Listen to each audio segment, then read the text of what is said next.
What's up, gamers? Matt with That's Fair Podcasting, and in this video I'm going to talk about my love for Dungeons & Dragons. Even though I mostly cover video games and some nerdy things like ninjas and whatnot, in this one I'm going to talk about what each edition has ultimately meant to me, how far back I've been playing, mid-80s, to some of the wackiest things that have happened to some of my best characters. So if you're a fan of D&D, hopefully you'll like this video, so stay tuned.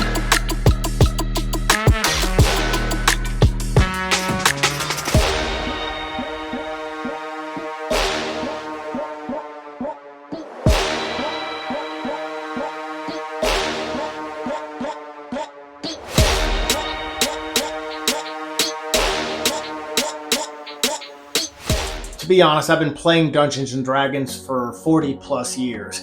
But anyway, guys, thanks for joining me. If you don't mind taking the time, subscribe to That's Fair Podcasting, maybe like the video. And if not, you just want to watch us rambling about Dungeons & Dragons, by all means, sit back, check it out, tell me what you think. But please, thanks for, by all means, enjoy it. But, thanks for listening. That's really all that matters to me. Honestly, my love for D&D started probably all the way back in 1984-ish. Introduced by my cousin Sebastian. He had the little D&D first edition, D&D Reds. It was in a red box. It was a starter kit. And he's trying his best to explain it, but it's pretty complicated for a couple of 11 to 12-year-olds.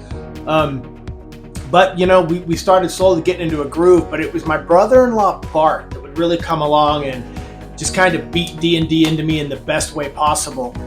That didn't sound good, beat D&D into me. Anyway, I'm immature. But anyway, he started to show me D&D in different ways, as far as he taught me how to become a dungeon master, and he taught me how to, stretch out with different character classes that at that time weren't introduced into the first edition D&D books. So anyway, he started me on that path of Dungeons & Dragons, and from then it just took off. And as I get older, in my 50s, I don't get to play it as often as I'd like to, but I still have a regular group of about 7 or 8 people. And even though we don't play as often as we like, we try to do it once every couple of months. And every once in a while, we get into a groove and do it once a month. We got to get back into it, and we will. But I remember first edition introduced Thaco, or Thaco, however you want to call it. And so did second edition, ultimately, when I got that in the early 90s.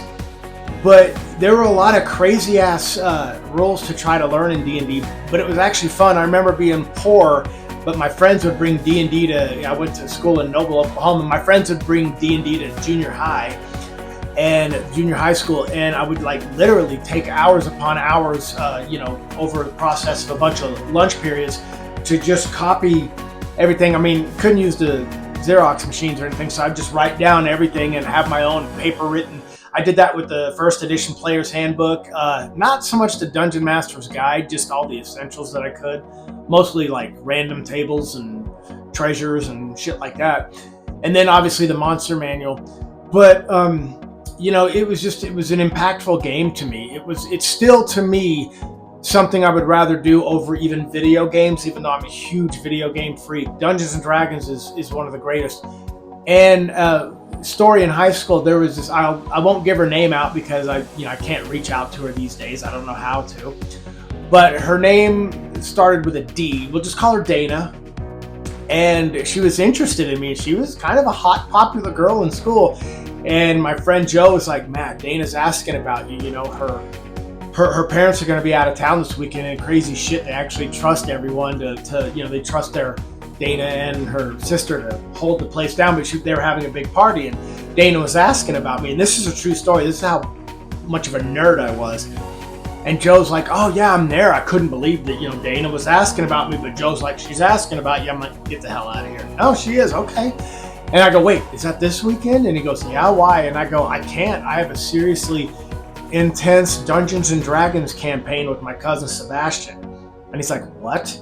And I said, yeah, my level 7 or level 6 or 7 wizard named Krogara is going up to level 7 or 8. That's a fireball spell. I don't remember the exact levels. And his exact words were, Matt, I think you just need to get the fuck away from me for a while. And I understood why he said it. I really did. I literally turned down a pretty hot girl in junior high for D&D. And did it more than just the once. But anyway, it was a great story. And but you know, D&D, it was that influential to me. And I had friends we'd play in libraries in school, and you know, I had a friend named Chad and Keenan and all these guys. We'd just get together and play D&D. And you know, I was always the barbarian class. Any kind of hardcore fighter barbarian I could be. But then second edition came along in the early 90s, and it kept THAC0 or THAC0, whatever you want to call it again. But you know, then there was even collector cards, but it really expanded upon different things such as the Forgotten Realms and Dragonlance and Spelljammer. And I know I'm leaving a couple other ones out, and I'm drawing a blank, but anyway, I just remember that, you know, with first edition in the mid 80s, it introduced Oriental Adventures, and I finally got my ninja, because I was a ninja nerd too. I went through this big ninja craze that was happening in the 80s at the time, and I wanted a ninja, and in D&D they brought it because, you know, let's be honest, the ninja craze was everywhere. And then in second edition, you know, you had your different, I have books, the images of these books, but you have the different players' guides and things from second edition. And third edition came along, and it introduced a D20 system, especially 3.5, which is really what I play mostly. And one of the craziest stories is I had an elven archer. His name was Derivius. And my brother-in-law Bart, who ultimately introduced me to D&D, he had this like a cave troll, and he had rolled these almost max stats. And we had ways of doing critical hits. Well, you know, we felt archers with arrows kind of got screwed. So if you roll a 20, you get a chance to roll another 20. And if you do that, you have a chance of killing. Well, anyway, I rolled, you know, he had a thing where he'd roll percentile too. If you roll a 20 and then you happen to roll another 20, you got to roll percentile. And if you reach a certain percentile high enough, you kill it. This is a true story.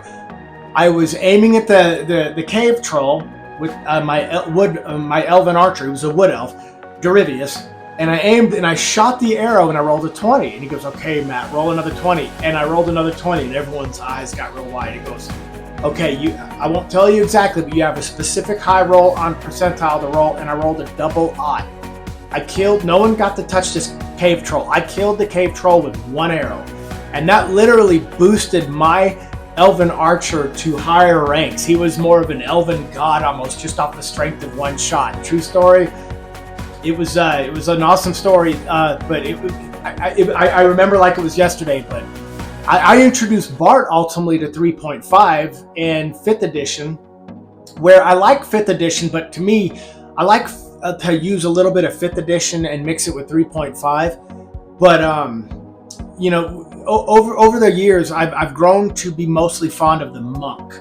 I love playing a monk build, and I love the no armor and the dexterity and whatnot. But my final crazy story, I was playing a wizard. I don't remember his name. I think it was like Harth. And I remember that I had what was called in first edition. This is a first edition game. I had what was called Staff of the Magi. And he was chaotic good, which meant, you know, if you follow the alignments, lawful good means you follow the strict code. Chaotic good means you might have to do something a bit dark in order to save the greater good, which my guy did. We were overrun. We were a lower level party, but I managed this badass roller. I found a Staff of the Magi. And we were outnumbered, we were getting pelted, and I don't remember exactly what it was. It might have been just a literal shit roll by the DM where we had goblins and hobgoblins, and we weren't high enough level to take them all on. And anyway, these goblins had been raiding villages nearby and literally killing, you know, farmers and people.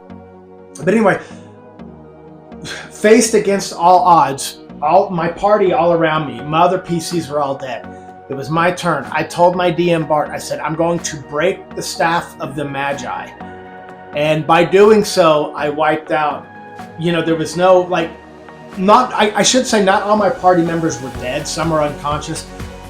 I destroyed everything in like a certain mile radius. It took a 10-sided dice roll. I think it was a 6-mile radius, and I destroyed part of the outskirts of a village, but I saved the entire the mass of the village because I broke the staff of the Magi and it just wiped out everything in a 6-mile radius. And killing my guy too, but he ended up ultimately, his fate with the gods is still to this day, I think, undetermined. But, I had to do what was best for a chaotic alignment, and that was I had to take them all out to save this village, and even if it meant making sure that my party and myself were dead. But anyway, guys, that's just some of the things I wanted to share with you about D&D. I go way back to the mid 80s. I've been a DM now almost 40 years. It's still, I still have a blast with it. Every once in a while I still can think of some new and creative and inventive ways to kind of wow my group. But anyway, guys, that's really all I had. If you don't mind, if you guys are gamers out there with D&D and you guys sling dice, please in the comment section feel free to tell me some of your craziest stories. I will actually read those myself and reply to you, because I want to hear some of your craziest D&D stories. You got to hear some of mine, please let me hear some of yours. But anyway, guys, that's really all I had. I want to thank you for taking the time and listening to a pointless video. But if you're a dice slinger with D&D, it's not pointless to you. So anyway, guys, again, please take this time to subscribe to That's Fair Podcasting. Like the video to help us get more clicks. And if you don't, you just watch this pointless video, thank you. That's really all that matters. But as I always say to you gamers, and I always will, all love to you. And I am outro.